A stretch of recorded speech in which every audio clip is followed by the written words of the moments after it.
तर आज बघणार आहे आंध्राची फेमस रेसिपी डिब्बा रोटी. सोबतच आपण आणखी एक रेसिपी बघणार आहे विले पनियारम.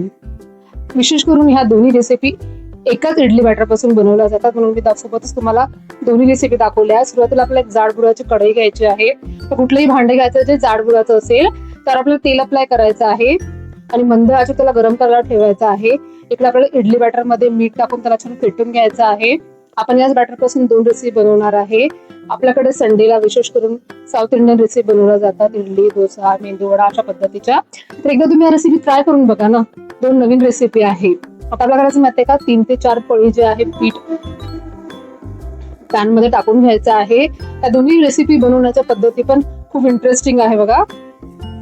आता मध्ये आपल्याला अशा पद्धतीचा ग्लास रोवायचा आहे, त्यामध्ये थंड पाणी टाकायचं आहे आणि साईडला आपल्याला थोडंसं जिरं टाकायचं आहे आणि झाकण ठेवून वरची साईड जे आहे ते पूर्ण सुकोपर्यंत आपल्याला शिजवून घ्यायचं आहे. आणि ही प्रोसिजर मंद आचेवर करायची आहे. जाडा आहे त्यामुळे ते आतपर्यंत शिजवण्यासाठी आपल्याला थोडा वेळ लागू शकतो. 5 ते 10 मिनिटांमध्ये ही रेसिपी तयार होते.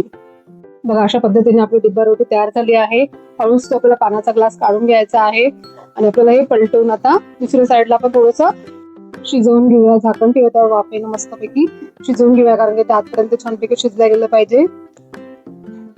आता आपण थोडंसं तेल टाकूया आणि दुसरी साईड मस्तपैकी क्रंची करूया. एका साईडने छान असं क्रंची आणि आतमध्ये मस्तपैकी ब्रेड सारखं सॉफ्ट आपली डिब्बा रोटी तयार होते. ही वेगवेगळ्या कॉम्बिनेशन सोबत खाल्ल्या जाते, खास करून गुळाच्या सिरप सोबत खाल्ल्या जाते. पण मी आता हे सांबार आणि चटणीबरोबर सर्व करणार आहे. आता वळूया आपल्या दुसऱ्या रेसिपीकडे. तर आपण बघणार आहे आता विलाई पनियारम. त्यासाठी मी तेल गरम करायला ठेवलेले आहे.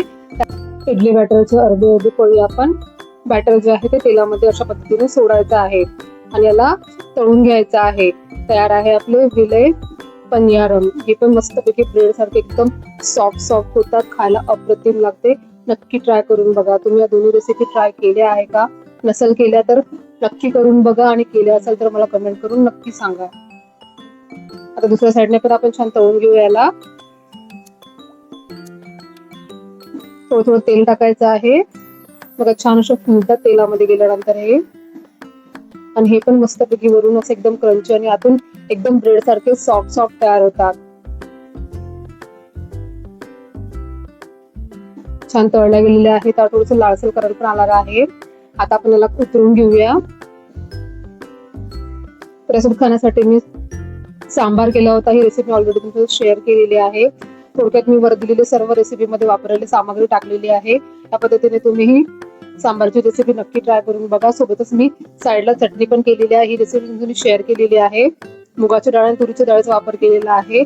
त्यामध्ये मी मीठ, गूळ, सांबार मसाला घातलेला आहे व्यवस्थित. त्याला उकळी आणूपर्यंत आपण चटणी करून घेऊया. त्यासाठी मी पॅन मध्ये तेल घेतलेलं आहे. चना डाळ, उडीद डाळ त्याला छान लाल करून घेतलेला आहे. आता यामध्ये आपण ओलं खोबरं, आलं, लसूण, हिरवी मिरची टाकून याला छान भाजून घ्यायचं आहे. इकडे आपलं सांबार पण छान उकळला होता. यामध्ये आपल्याला 1 चमचा इडली बॅटर घालायचं आहे आणि छान असं मिक्स करायचं आहे. यामुळे आपल्या सांबारला टेस्ट छान येते आणि मस्तपैकी ते घट्ट होते. त्यामध्ये आपल्याला शेवटी टाकायचं आहे लिंबाचा रस आणि 1 चमचा तूप टाकायचं आहे. मिक्स करायचं आहे. तयार आहे आपलं सांबार. तर आता झाकण ठेवून आपण साईडला ठेवूया.